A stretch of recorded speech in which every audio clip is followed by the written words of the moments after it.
Overwatch has a solid roster of 38 heroes, and outside of pro play, most of them can find good success when played right. But what really makes a hero good or not often has to do with the strength of their abilities. How game-breaking and how uncounterable are they? Here's the top 10 strongest abilities in the game. If you're interested in improving further and making the most out of these overpowered abilities, make sure to take a look in the description below to get signed up for a GameLeap membership. It's got a massive amount of content already, and I've already got some guides in the pipeline with the Suravasa map guide already on the site right now. Make sure to check it out and enjoy the video. At number 10, we have Sojourn's Power Slide. As a purely selfish ability, it seems lackluster, but it's almost definitely the best mobility out of all the long-range DPS. With high-speed horizontal movement and a great vertical jump, it can be used to easily kite engages like no other spam hero can, as well as allow Sojourn to dash in aggressively to combo with her railgun and her overclock. As most movement abilities go, usually knockback effects like Lucio's Boop or Winston's Primal can cancel them and catch you regardless, but Sojourn's Slide doesn't stop accelerating until you jump out of it, or until it reaches the end of its 1 second duration.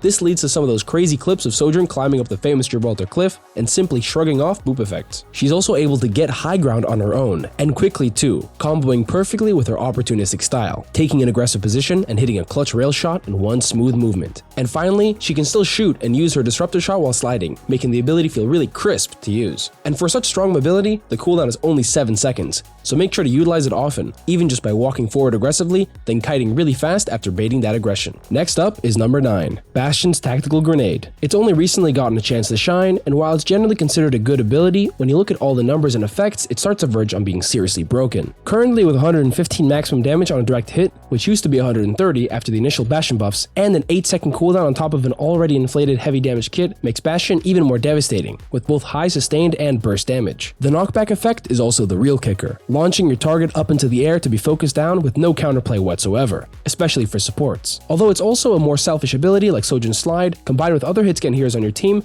anybody hit with this grenade is an easy target to one-shot. And because Bastion's recon form is relatively weak, using the grenade to spam chokes and getting crazy AoE damage is a great way to build your ultimate. And this is helped even more by the fact that the grenade can bounce one time off a wall before detonating. And as for fitting with the rest of Bastion's kit, while Bastion's laying down heavy suppressing fire, he can easily weave in a grenade without slowing his roll. Next up is number 8, Fortify, and as the first tank ability on the list, it's the definition of insurmountable. Just the fact that we're waiting for it to be nerfed in Season 7 is a testament to how strong it is right now. 50% damage resistance on a cooldown is insane, especially when not only does Orisa apply overhealth to herself when Fortify activates, but her armor and health pool allow her to make full use of her unstoppable form. Unless she has an anti-heal effect applied to her, any decent healer makes her invincible in this form, and with her high damage and stunning javelin, she's not easy to ignore. And these aren't the only effects she gains, since the real reason she's almost impossible to focus down is that she cannot receive headshots while fortified. Normally her large head hitbox makes her somewhat manageable despite her abundant defensive capabilities, but during Fortify, that's all thrown out the window. And the classic unstoppable effect commonly used in MOBA games means she has a lot of personal counterplay to every CC in the game, including ultimate abilities. With one press, she simply cannot be moved, slowed, or stunned. It's the perfect ability for both taking space through sheer force of will and disengaging swiftly with no risk at all. Now for number 7, Commanding Shout. Junker Queen also has her own high-value long cooldown ability, but she's all about aggression and tempo. And she doesn't only buff herself, but anyone in her range gets both speed and overhealth. It's the only ability out of all the tanks to so simply and effectively buff your allies, and the only comparable ability is Zarya's Protected Bubble, which while still strong, can only be placed on one person and is also due for its own nerf soon. Speed boosting effects in this game are incredibly strong, not only for quickly pursuing your targets, but for making normally slow characters surpass their limits. A lot of heroes have natural weaknesses built in, but by stretching these breakpoints, sometimes by damage boosting their primary fire, or by in this case, speeding them up to better fulfill their close range capabilities, they can completely dominate the game. And as for Queen herself,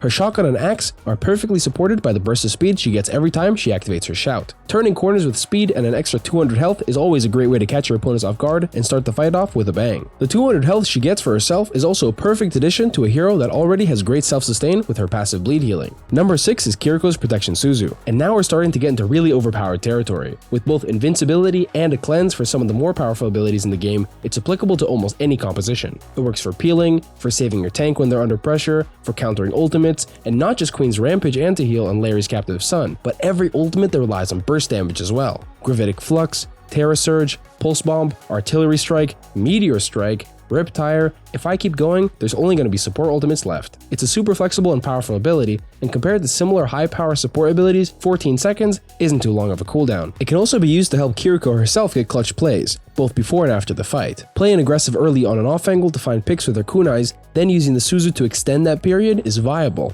although costly, but definitely worth it against teams that either don't have fast engage potential or simply don't have the ultimates for it yet. And late in the fight during the clutch, it can be the difference between surviving yourself or saving a teammate who just needs to hit one extra shot to finish the fight. Next up, although she hasn't been played for the past couple months, Sombra's hack is our number 5. All it takes is 1 or 2 changes to either the lethality of dive heroes or the peeling capabilities of supports to make Sombra a must pick. Even though her hack was better in Overwatch 1, Sombra's damage on hack targets is way more in Overwatch 2, making it easier for her to personally carry without having to rely on random teammates to follow up. And as a countering ability, it's definitely the strongest in the game. Every mobile character is extremely vulnerable when hacked, and tanks especially suffer to the wall hack effect that lasts for almost an entire 10 seconds. The cast time has always been crazy quick, and since it's almost impossible to miss, it's up to your target to react and shoot you to interrupt it, which can easily be circumvented by good positioning and timing. And just like Kiriko's Suzu, it's perfect for countering ultimates, and not just channeled ultimates like Moira's Coalescence. Every ultimate that requires your basic abilities to make it work, like Winston's Primal or Genji's Dragon Blade, gets seriously hampered by the hack. And with Sombra's rework coming up, we're sure to see a lot more of the hack, and a lot more flexibility with her new changes. Number 4 is Immortality Field. After Baptiste's release, it's had numerous changes adjusting its duration, health, and cooldown time. It's safe to say that in its current state, it's still unbelievably strong. Slightly more versatile than Kiriko's Suzu, the fact that when timed and placed correctly, it can prevent death for 5.5 seconds, which is a crazy long time in a fast-paced game like Overwatch, is really incredible. It also has a fast deployment speed, so just like Suzu, it can be used to quickly save an ally, especially a tank that's gone too far. It also synergizes great with Baptiste's ultimate, Amplification Matrix, to set up an instant kill sightline where you and your teammates are immortal. And even the fact that the drone can be killed by shooting it for 150 damage isn't even a big disadvantage, since all the damage you're putting into the drone isn't going into Baptiste's teammates or himself. Finally, he even has extra synergy with his regen burst. After everyone is saved, but still at low HP, he can use his regen burst to boost him up to full HP again. And now for the top 3. At number 3, Amp It Up for Lucio, and specifically the speed boost effect. Although the heal is really strong, 40 heals per second in a large radius, it's not what makes the ability truly amazing. While Lucio's crossfade normally amplifies speed by 25%, Amp It Up turns that into a whopping 60. Lucio with his speed boost and Amp It Up is literally what makes comps like Rush and Brawl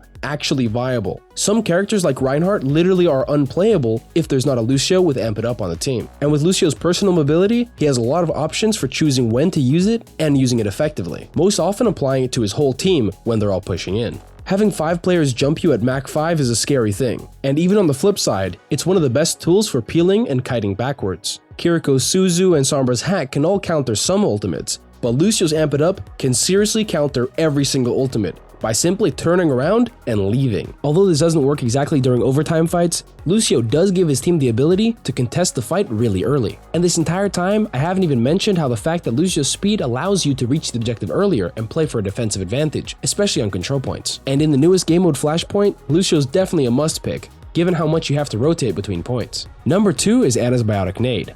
I'm always preaching about how strong it is, and now it's time to fully explain it. So many of the meta compositions in the game's history have been made strong by burst healing, and Ana can not only shut it off completely, but also add to it by boosting her allies' healing by 50%. And 50% is a massive number when combined with not only Ana's own healing, but her other support as well. Every other support can get massive value out of this boost heal effect, so unless there's another anti-heal from the enemy team, it's incredibly difficult to kill someone healed during the effect. The grenade itself also has the merit of having a large area of effect. It's not just singling one target out to mark for death, but has the potential to hit an entire enemy team, locking off everybody's healing and synergizing perfectly with any aggressive engage. And anti-healing isn't just a way to focus someone down. Heroes like Jungle Queen and Roadhog seriously rely on their self-healing for their survivability, and Ana completely counters it.